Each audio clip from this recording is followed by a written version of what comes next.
mình á chị AI bằng vốn á anh ấy chị AI anh ấy vẫn có AI năng co chị ដែរ AI ได้bằng vốn á ហឺ dục miền iPhone Pro ទេបងប្អូនអើយ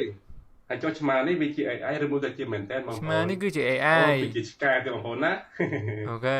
អូមិនឆ្កែជាខ្នើយបងប្អូននេះអូខេ ខ្នើយ វ៉ា ទេបង វ ប្អូនណា technology បងប្អូនត្រូវមើលច្បាស់អ្វីដែលជា AI អ្វីដែលជាមែនតើបងប្អូនណា ហ្នឹងហើយ ជា AI បងប្អូនអើយមួកសុវត្ថិភាពដែលខ្ញុំកំពុងអាកាន់នេះហើយនឹងមួកសុវត្ថិភាពដែលខ្ញុំកំពុងពាក់នេះ មកពងពាក់នឹង ជា AI AI បងប្អូនអានេះវិញអានឹងមែនតើណាបងប្អូន ហ្នឹងហើយមែនតើ តែអានេះនេះអានឹងបាន AI AI វ៉ា បងប្អូន វ ណា iPhone ទាំងពីរ បាទអ្នកទាំងអស់គ្នាត្រូវមើលសរុបមកកុំចាញ់បោកគេណាអូខេតែទៅខ្នុយសាក់ខ្ចីលុយខ្ជិលខ្ចីខ្ជិលដឹងតែអូនអត់ឲ្យហើយយើងមានទីទៀត An Ba Tô ca và được người dân ca ngợi. Ông sinh vào năm 1896 trong một gia đình có truyền thống ស្អីគេ yêu nước và ông cực kỳ ណាគេ chăm. បកប្រែទេបាទខ្ញុំអត់ចេះស្ដាប់ទេអត់ដឹងនិយាយថាម៉េចទេ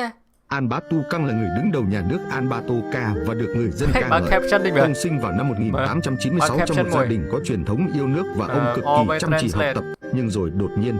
vào năm 1900, không ra được An Bá Tu Căng là người đứng đầu nhà nước An Batu Kang is the head of state An Batoka An Ba Tô ca và được người dân ca ngợi. Ông sinh vào năm 1896 Podcast trong một nó gia sẽ đình gắn có chạy. truyền thống yêu nước và ông cực kỳ chăm chỉ học tập và đạt thành tích tốt. Nhưng rồi đột nhiên, vào năm 1901 có một đất nước tới từ châu Âu và bọn họ có màu sô-cô-la vượt qua biên giới và chiếm nước An Ba Tô ca và đổi tên thành Seygex 69. Và người dân của nước An kia Ba họ Tô muốn ca này nó đã gì phải kia? chịu nhiều lực từ chính phủ Seygex 69 và trong suốt những năm tháng đó An Bá To Căng đã lập nhiều kế hoạch để lấy lại đất nước từ giặc và vào năm 1946 lúc đó An Bá Tu Căng 45 tuổi ông đã thành công khi đã lấy lại đất nước An Ba Tô Ca và đã được độc lập. Chạy. Anh vừa chơi mà anh vừa chơi mà dê dương bán 550k ហើយយេអបអរសាទរតើឥឡូវយើងយកយើងថែម 5000 ទៀតយើងថែម 5000 ទៀតមកឲ្យគ្រប់លេខ 5 មកជួមកអានោះមកលុយចេញ 5 6 ដងមកលុយលេខហ្នឹងគឺយើងចាំមើល 2 ខែទេគីឡូយើងបាន5 6 ដង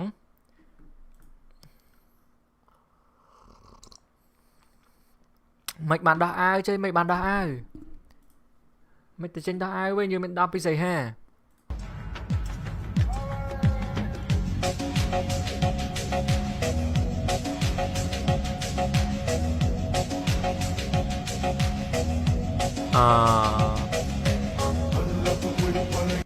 វីដេអូដើមអូខេមានអ្នកទៅកកាយវីដេអូដើមមកទៀតលេង Minecraft ស្អីលេងទេហើយយើងមានអ្វីហ្នឹង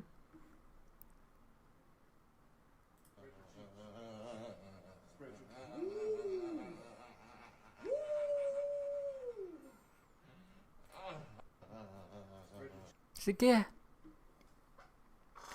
គេ